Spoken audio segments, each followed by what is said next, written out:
Dear son, dear Javion, you've been away from your siblings and I for 7 years and counting. I ask myself every day what I could have done differently to save you. I ask myself, how did I allow the legal and criminal system to swallow my firstborn up? During these years, you have lost two grandparents, three great grandparents. You lost your stepfather, you missed the birth of your baby sister, your brother graduating from high school, and his farewell to college. Your older brothers made you an uncle. You have three nieces and one nephew. Your older sister gave you another niece and a nephew. The family is growing. We have family outings and gatherings where I look at these pictures and think and sometimes cry and say that you are missing from these pictures. I have worked two jobs trying my best to provide and protect you and your siblings. However, it seems nearly impossible, as corporate America has enslaved me to their needs and wants. I have lost two jobs trying to manage our medical, mental health, housing, securing childcare, and staying involved with the teachers, you guys' assignments, and everything that entails in being a mother. I still feel like I have dropped the ball. Upon your sentencing, I pray for direction. I pray for guidance, strength, and understanding you, your trauma, and how I can be a better mother. I enrolled into school. I began intensive research on criminal justice, juveniles being charged as an adult, and the Black community as a whole. I also began to participate in community engagements to make sure that I understand what it feels like to be boots on the ground. I realize that overdue for you to come home into my arms and to the family. I thank you for your endurance and your hope. The letter you sent me, where you speak about what you would like to do when you come home, is where it began for me. I realized that even though you are in 23-hour lockup and you're around criminals and around CEOs that just come to make ends meet on their own, that we have to figure out our own rehabilitation. No struggle, no success. I read what you entailed that to be, and I realized that God has given me the opportunity to expand on your dreams and also make it our dreams. I love you. And when you come home, not only do you have an entire family behind you, you have a reentry program that specializes in juveniles and adults, and a community of leaders and partners and funders who believe in the mission of reforming the prison system, reducing violence, and ultimately understanding that reentry is a part of public safety and public health. I can't wait for you to talk to others and tell them your story and how successful you'll be when you come home. I'll see you soon. Love, Mom.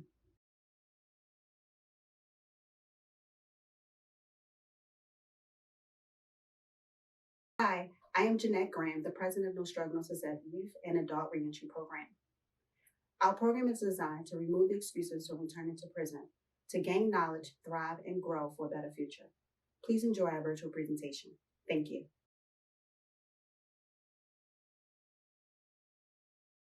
Hi, my name is Aisha Gibson, and I am a board member of NSNS. I am a native of Baltimore, born and raised. I support their overall goals and the groundwork of what NSNS is offering to Baltimore, offering to the community, offering to families. My professional background is a mortgage broker, and with that, I bring again a wealth of knowledge in that area. Um, and that's what I like to bring to NSNS. Hi, my name is Barbara N. Mars. I am a therapeutic counselor here at NSNS. My background is in international working with women, and I'm bringing all of that experience here. My mission here is to promote self care and motivate women. My name is Shatira. I am a peer advocate here at No Struggle, No Success. I am one of the few people that our participants see when they come through the door. Some of my job duties include going over a strenuous checklist with our participants, making sure that whatever they checked off is available for them. Some of the resources that we provide are psychiatric help, job placement, job finding, mentorship, computer literacy. Those are just to name a few. Hello, my name is Jermaine Woodard. Well, what I can bring to the table is basically my life experience. I've been through a lot of things and trials and tribulations in my life, if you're relatable, a lot of times people are more so gravitate towards you and listen to the information that you're trying to dispense. Hi, my name is Sherelle White. I am the founder of Phenomenal for Ladies, Inc. I am the director of No Struggle, No Success Women's Program Services. Phenomenal for Ladies provides a 3-phase, 15-week character development program centered around self-acceptance, self-sufficiency, core values, and life skills. We also provide mentorship as well as counseling. Hello, my name is Ariana Webster. I'm the intake specialist at No Struggle, No Success. I specialize in helping my team stay organized with all the paperwork as the participants come in. My goal is to help everyone that comes through No Struggle, No Success doors not return in prison and also make better choices and not poor decisions. Hello, my name is Rhonda Cox, and I am the newly hired project coordinator for No Struggle, No Success Incorporated. Some of my primary responsibilities will consist of developing policies that will be regulated by both the federal and state guidelines.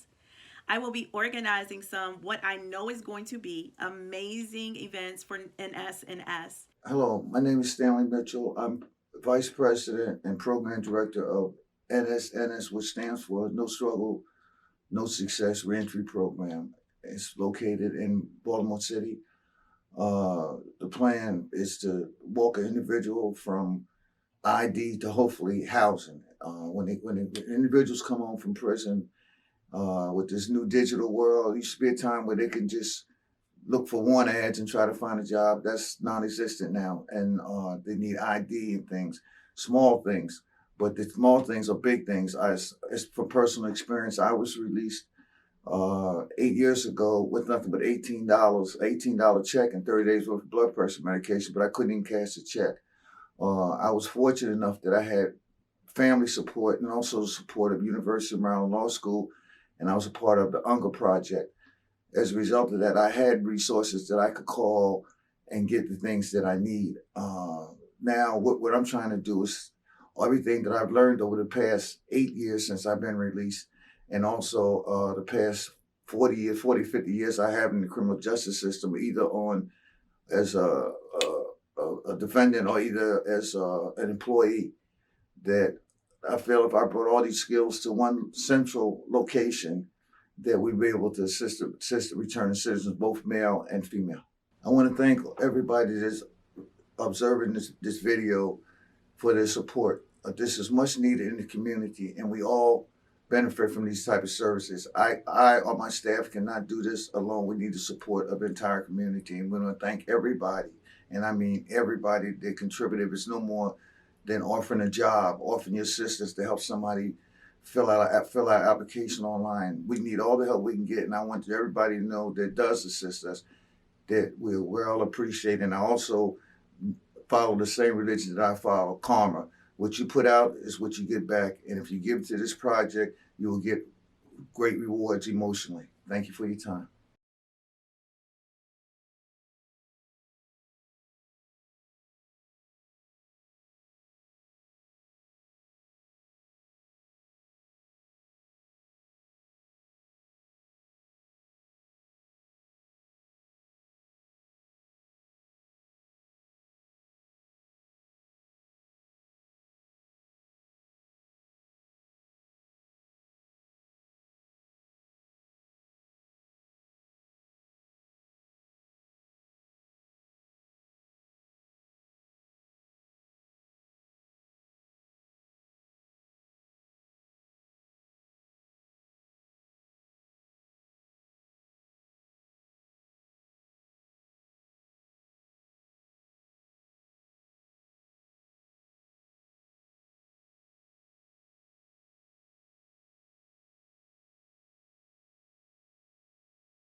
And we're back. It's your girl D-Nice right here of the groundbreaking of No Struggle, No Success on the D-Zone podcast. I have the pleasure of having the founder, the president of No Struggle, No Success, Miss Jeanette Graham, to the right of me to join us today. Miss Graham, first of all, thank you. Thank you. This was an amazing event. So I had to grab you really quick because you out here busy. She's shaking things up in the community right here. So I had to pick your mind really quickly. I want to know what inspired you to start this this great foundation here. This organization I've never been asked that question. So this actually came because of my son, him being charged as an adult at 15, and then a few years ago, him sending me his portfolio, just simply saying, Mom, when I come home, I want to do this. And my goal is to always lessen the burden of my child. Absolutely. And so I thought, okay, I can do this clothing line, but that's not my thing. I always kind of stay in my lane. And then I said, well, I have to find a reentry program. I got to find education. I got to find substance abuse and mental health. And then, honestly, it was a prayer, and that prayer led to this entire organization of 16 employees, 3 contractors, and 68 community partners. Wow. It was way more than what I ever thought this really could be. Yeah. And it's I'm still like, wow, I'm doing this. I mean, I work 2 jobs. I go to school. I'm in the master's program, and I have 5 children. Wow. And 2 for her babies. Black and magic. I'm just, and a husband. Wow. And I'm just doing it. Out here doing it, man. Yo, first of all, that right there in itself is an amazing, wow. 2018 is when you started this. What keeps you going? I mean, clearly, everyone that I've interviewed, they said since they have left prison, their first stop is here. Yes.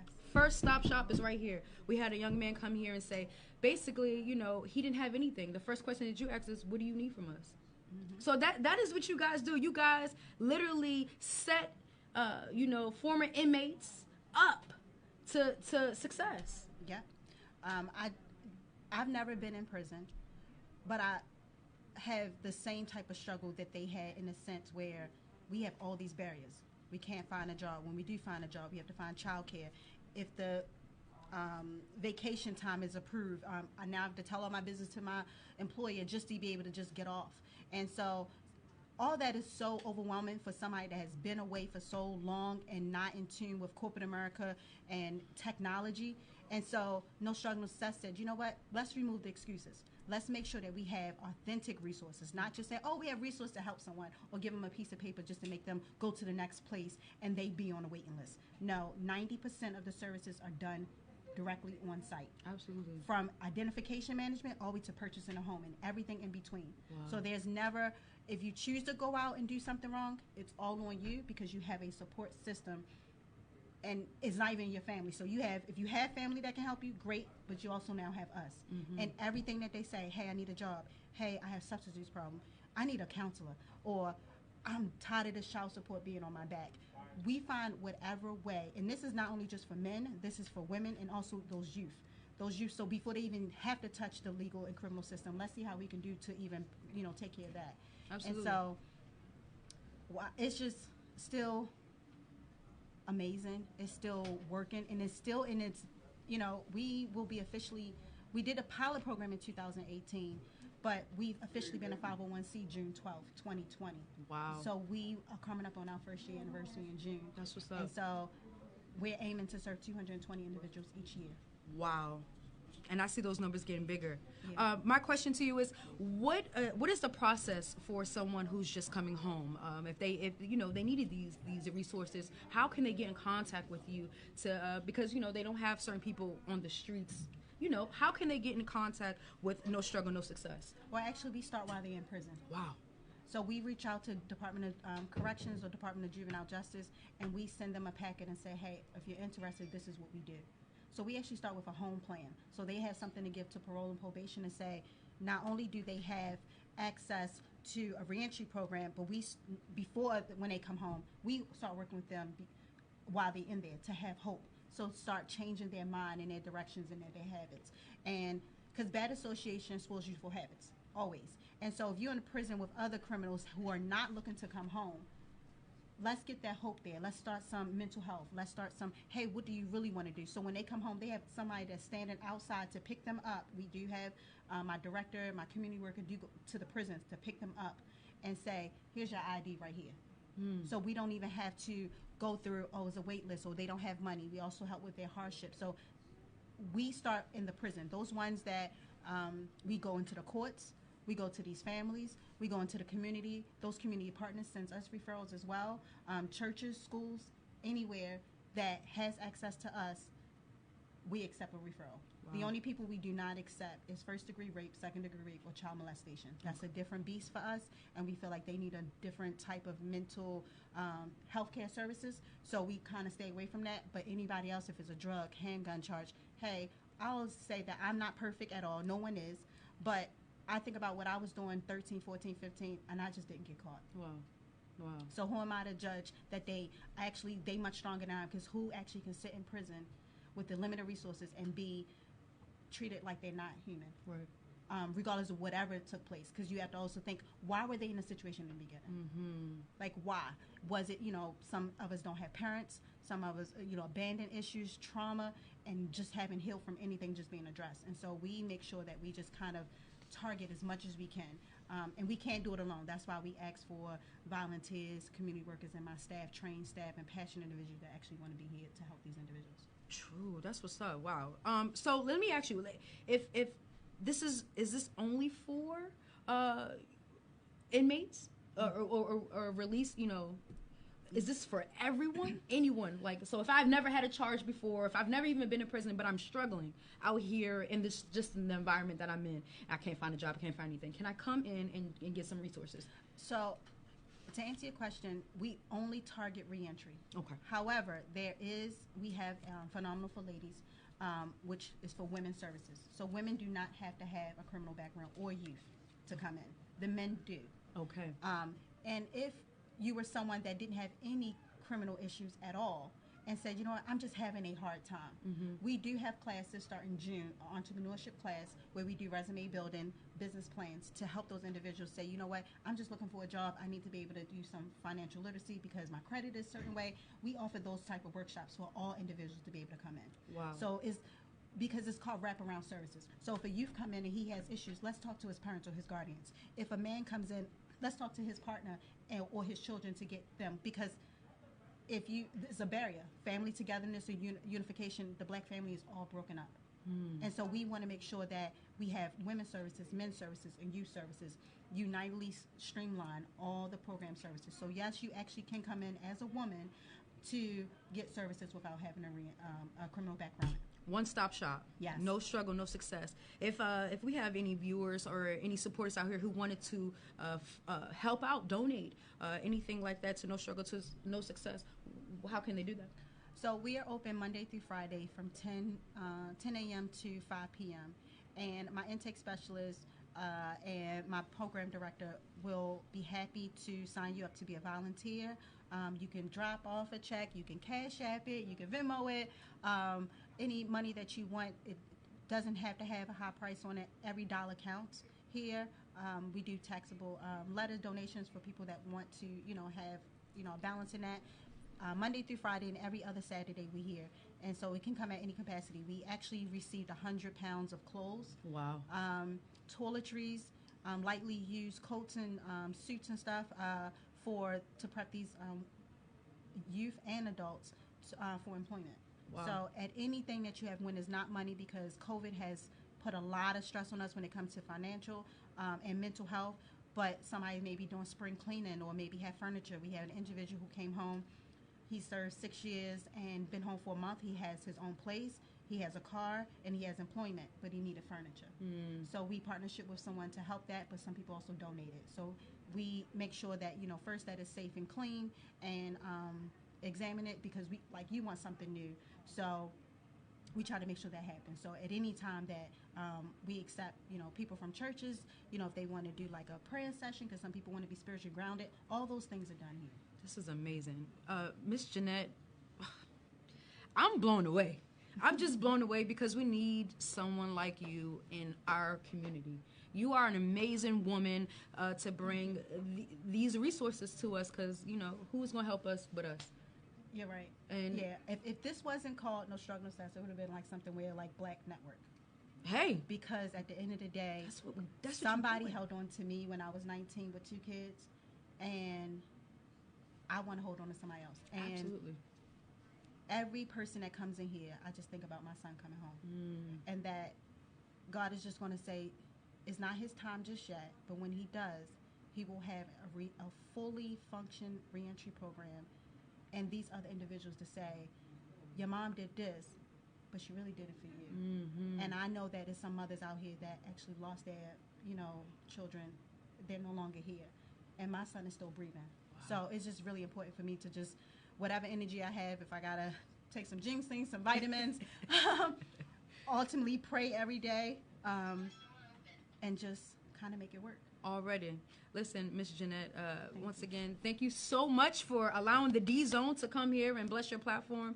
But thank you for actually, blessing, the microphone, doing your thing. You look beautiful. First of all, shout out to MUA out there because you look amazing. Yes. These angles, honey. These angles. Get her. Jasmine, yes, thank you. All my Jasmine, Monet, Graffiti Styles. Thank you for hooking me up because I needed a little pick me up. Already. Shout out to Graffiti Styles. Let's go to our Graffiti Styles. I see you, girl. Already. So listen, we got more interviews coming up shortly. Make sure you guys keep it locked right here. I believe we're gonna go back outside for a live view. Just listen. You guys see what's going on outside. Make sure you come by, drop off any donations that you have. Your girl D Nice is rocking the mic. A couple of more minutes here. Listen, stay tuned, stay locked. Don't go nowhere. Thank you. And we are back. It's your girl D Nice right here. We are live at the No Struggle, No Success groundbreaking. I am your girl D Nice. To the right of me, I have the program director of NSNS, Mr. Stanley Mitchell. Welcome, Mr. Stanley. How are you? Thank you. I appreciate the warm welcome and introduction. But I'm just old man trying to correct some mistakes I made in the past and help others. I know that's right, but listen, I'm not going to do that to you because you look sharp over here, Mr. Mitchell. Thank you. It's looking real nice. So, Mr. Mitchell, first of all, thank you for coming here to, bless this platform here. I want to know what actually led you to No Struggle, No Success. Well, it's a long story. Let me take you back. I was unfortunately on the plantations of Maryland, and that's what I refer to prisons are because they're no more than plantations. The Constitution says the only time you can get free labor for anybody in the United States is by they've been convicted of a crime. So unfortunately, they take brown and poor whites and they get convicted of crimes and they put them in the prison system and then they do their time and they come back out and they come out with nothing. I was released with $18 and a handshake and a bag full of blood pressure medication. Wow. After doing 37 years. Wow. And the only reason I got the $18 because I was a clerk making top salary $1 a day. And I went home on the 19th, so they gave me the 18-day salary. Wow. So you were incarcerated for how long? 37 years. 37 years? Yeah. Can I ask you what you were... Felony murder. It was state's position that I drove a car on a felony murder. But I was in the car. That was the state's position. I've always maintained my innocence. The courts, after 37 years, ruled that it was a miscarriage of justice, that I didn't get a fair trial. But it was not just me. It was anybody that got tried prior to 1981 in the state of Maryland and took a jury trial, had a faulty trial because they didn't get proper instructions, all white juries. And so the case originally was Stevenson versus State in 1981. But we're called the Ungers because Merrill Unger, who was a prisoner, got his lawyer to get it made retroactive. So and then the state had to we're entitled to not to be released, but we're told we could get new trials. But the state decided that for financial reasons and possibly if everybody went back to trial, they probably would get found not guilty because a lot of witnesses were gone, deceased and whatnot. So they made these what I call shotgun deals. They came to you and you're in your cell and you're don't you think you're going to die in prison? And somebody says, sign this here saying for time served, and you can go home today, but you have to give up all your rights to sue us and to sue us and stuff. So guys signed it and they got out. Some did. Some of us, like myself, refused to accept the deals, but so what they did was work out other ways. I actually came out under Wooten versus State, which says that my sentencing judge can suspend part of the sentence, but he didn't. But the new judge decided, based on my accomplishments while my incarceration is suspended, you know, they just wanted to help me get out as fast as possible, and I wouldn't take the deal that they were presenting. New trial in the morning, plead guilty in the afternoon, and time served. So that's the history of how I came. When I came out, there was the University of Maryland Social Work Department, University of Maryland lawyers, and the Public Defender's Office had along with Maryland Restorative Justice Walter Lomax, who's the director, had designed a reentry program to help us adjust. Because we're talking about when we went incarcerated, we're talking about no cell phones, Right. no computers. Right. A lot of us came home, went to use the bathroom the first time, and the toilet flushed without us. We was looking on the stall. Who flushed the toilet? I mean, we were like coming out of a cave. Wow. So we had social workers that we could call, and they would assign interns to walk us through this digital maze. I was fortunate that I had strong family support. You know, I had a wife, and I had family that was there to assist me through my transition. No, everybody didn't have that, but and as a result of that, 200 of us came out, males, and one strong black woman by the name of Etta Myers, and we had the help of that program. So and out of all of us that came out, only 2 that I know of have been recharged with a felony. So reentry does work. You're talking about people that nobody had served less than 35 years. All right, and and we've been home 90 days of 8 years, and the majority of us are doing what I do. They're either youth counselors or working in the community, trying to give back. Now, some were not guilty, and some of them, if you talk to them, they will say they were guilty. But the bottom line is, the court said that we didn't get a fair deal, and as a result of that, we lost collectively 1,900 years. Wow. Right, for somebody to say, my bad, we made a mistake. That's crazy. So that's how I came to No Struggles, No Success. I was able to come out and do my advocacy work, meeting people and observe. And I knew from personal experience what was needed. I knew it was keeping me out. I knew it was keeping me to be somewhat successful. I like to say to have keys, keys to a car, keys to a home. You know, when you have keys, you have responsibility. Wow. So and I got with who everybody knows as of the day is my niece. She is the person that dots all the I's, cross all the T's. I am like the janitor. I'm like the. When you say your niece, I'm sorry to cut you off. Excuse me, Miss Graham. Miss Graham. Miss Graham. We just interviewed She's her. my baby sister's daughter. Okay, because I was about to get to that. Right. I was going to see how you guys linked up Okay. to each other. You was reading my mind. It's in my mind. No. Mr. Stanley was in my mind, y'all. All right, you know, that's what's up. Mr. Stanley, wow. Your story is very, wow. Wow. I knew what was needed, and she knew how to do the paperwork part of it. Right. And so we collectively got together, and we used our resources in terms of getting where we at today. She knew, as I said, I think I'm sometimes the luckiest guy in the world. After being in prison all them years and being around males all that time, every day I get to come to work around 15 of some extremely beautiful, intelligent black women. Wow. And they all have a stake in this here because they some of them, their father, their uncle, or somebody in their family has been in the criminal justice system. So they're not only here for the money, because you don't get rich doing this. We don't make no money. We're trying to survive with what we make, but you don't get rich doing this. So you have to really have more on your mind to take this type of job than just a paycheck. Or if you do it just for a paycheck, you're not going to last. Not going to last. Right. Wow, Mr. Stanley. All right, Mr. Stanley, I have a quick question for you. I want to know, wow, your story is just, wow. How did you feel being released after all of those years coming into this? So what year was it when you got released? June 2013. 2013. 8 years ago. I've been home 8 years, 90 days sharp, 8 years. So 2013, we've already had iPhones, we've had Android phones, Mac computers, things like that. When I left, the closest thing to a cell phone was Star Trek Beam Me Up, Scotty, that little flip thing. Stop it. Yes. Wow. So when you came out, it was a whole new world. Yes, ma'am. How did you... It's like coming out of a cave, but I was in the cave, and I knew what was going on in the cave, outside the cave, but I never experienced it. I get that question a lot, and I always respond in a parable. It's like I'm crawling, and everybody else is on a Segway, right? And I'm breaking my neck because I'm trying to see everything. I'm turning everything. I don't understand things. Like I said, the simplest things that people take for granted, we were not familiar with. We might have seen it on TV.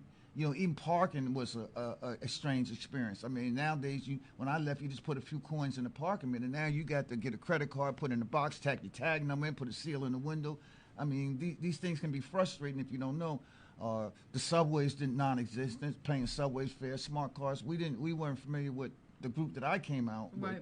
We're not familiar with none of that. So it's like I said, I was crawling, and everybody else was on a Segway. There was like 10 seats, and I've been home 8 years, and I'm not crawling anymore, but I'm still not on the Segway. Right. Wow. So it takes time to adjust. Yes. Absolutely, I would believe so. I mean, 38 years. That's a long time. So there's men that are actually, who are looking forward to come home. What advice would you tell them if they're coming home? Because you got some guys who come home who they've been locked up. They got locked up for maybe possession, of a drug or whatever, and they go right back to that same deal. What type of? Well, unfortunately, this was not my first time to the dance. Okay. So I came out before. Okay. And that's when there's no struggle, no success. There's also no excuses. And when you come out, you play games with yourself, and you try to justify committing criminal activity. You come out and you say, nobody's helped me get a job. I don't got no place to stay. I have to do something to get on my feet. So I'm just going to do a little small something to get on my feet. Right. And what happens is that small thing turns into something big. So we want to try to catch people right at that, say, well, no, there is no excuse. You need help getting a job, come to NSNS, and we got a computer lab to help you to get you jobs. You need clothes, come here. In other words, you give people, I'm trying to level the field. I'm trying to increase the odds of a person not returning and try to remove the excuses. And I tell them, from personal experience, I feel like the Hair Club for Men commercial. I say, look, I not only own the company technically, but I'm also a client, because these methods that I've learned from the University of Maryland and the Unger Project, that they do work. As a result of the 200 of us, this 200 men and one woman. I will never leave Miss Etta out, because she is definitely a strong black woman to do the time she did. But in any event, that's the goal of NSNS, to remove the barriers, attempt to remove the barriers. But the bottom line is that we're no miracle workers. We're human beings. And as a result, the person has to want it. You have to decide in your mind when you get out that, I'd rather live in a cardboard box than be in somebody's prison, And I don't tell people, when I go around speak on these issues, I don't tell people about these war stories, the stabbing and the so-called rampant homosexuality. I don't get into that. I try to explain to them, did you tell me that you love your mother? Then why would you do something that puts you in a situation where somebody has to feel on your mother's body just so you could see her? You know what I mean? How'd you like, when it's 100 degrees outside and you have to stay in a 6x9 with another individual while he's defecating? These are the things that are a lot worse than these so-called, you always hear, oh, you're going to be in a cell with somebody named Bubba and he's going to do X, Y, Z to you. But that's not what really, human beings can survive a lot of things physically. It's the mental things that go on in prison that you have to deal with. And I tell people that we sometimes come out and we forget what we went through, what it was really like. So coming to a place like NSS, we're not only here to assist you, but we're also here to remind you what you left. And do you want to return to that? Wow. All right, Mr. Stanley, I want to, can you just let us know how we can get in contact with NSNS through you or through anything? Like, how can someone... as the kids tell me all the time, go to Brother Utume, YouTube. And you can find us on Facebook, YouTube, all these so-called social media things that I'm not all that well familiar with. We're gonna get you there. But I'm saying that we can, we're listed. You know, this is not a fly by night. You know, as I said, Miss Graham has dotted all the I's and all the T's. All the paperwork is in order, and we plan on being here as long as we can. And and God gives me breath every day and wakes me up. That we're going to be doing this here because, like I said, I'm not perfect. You know, I made more I made more mistakes than I like to admit to, and I came out at 65 with $18. But I always tell people, I say, but the day I'm alive and free, and I got keys. I mean, I got keys to a car, I got keys to a home. I have responsibility. You know, I have family. I'm as the oldest in my family because when I was incarcerated, everybody above me, grandparents, parents, they're all deceased. I'm the oldest in my family. Wow. So as a result of that, I have a responsibility to them. And I try to preach that life is not a sprint, it's a marathon. It's not how you started, it's how you finish. Absolutely. And also, I believe in God and a higher power, but I also believe wholeheartedly in karma. What you put out is what you get back. And lastly, I tell them that it's who you socialize with and who you be with, that's who you will be. So. Listen, ladies and gentlemen, Mr. Stanley Mitchell, the program director here at No Struggle, No Success. Listen, Mr. Mitchell, we thank you so much. Thank you for blessing this platform.